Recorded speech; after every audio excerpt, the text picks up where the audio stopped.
ไหน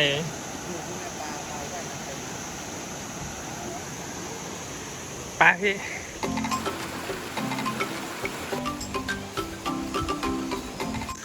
พี่อามถึงแล้วเหรอพี่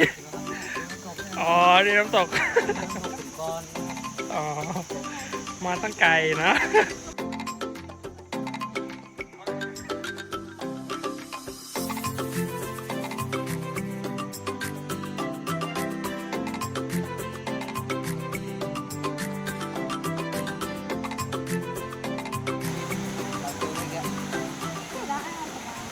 ถูกของมองก็ทายลุม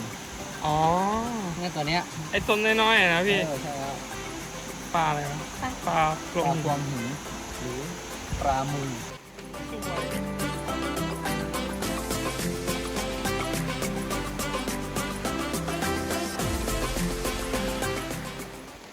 เหมือนเล่นเกมเลยเนาะ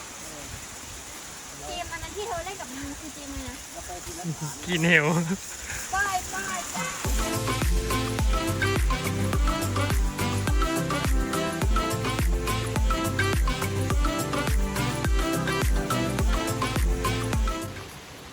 เอ้ยเอ้ยต้องมายืนเชียร์บ้าเดี๋ยวน้องไหนเธอถึงแล้วไหนเห็นละอองไหม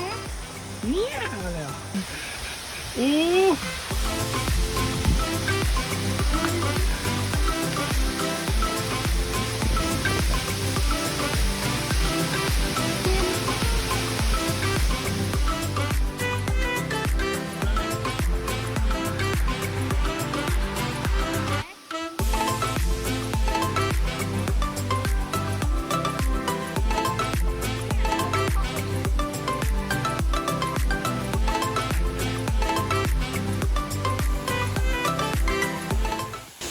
เธอไปไหนจะลงไปได้เหรอระวังลื่น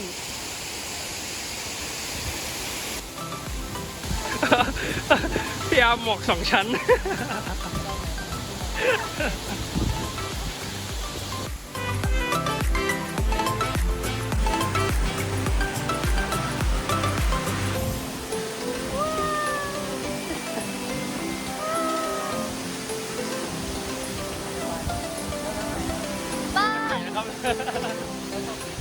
โคตรใสอะเนาะ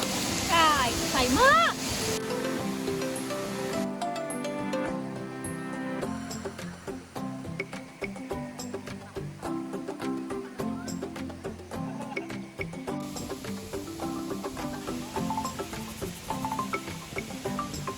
ถึงขากลับแล้ว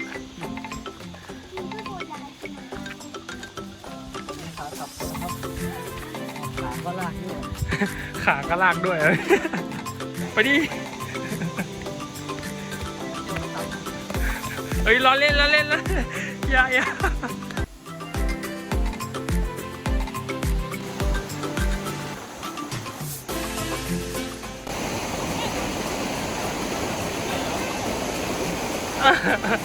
อะไรส้มตำค่ะต้มตำด้วยยั่วจ้าอ๋อแล้วเป็นบุกินนะได้ก่อนเอาแต่เป็นบอกินนะต้มแตกอร่อยจังเลยค่ะในลึกมากับคืน2 ต้องโอเคได้หลายค่ะ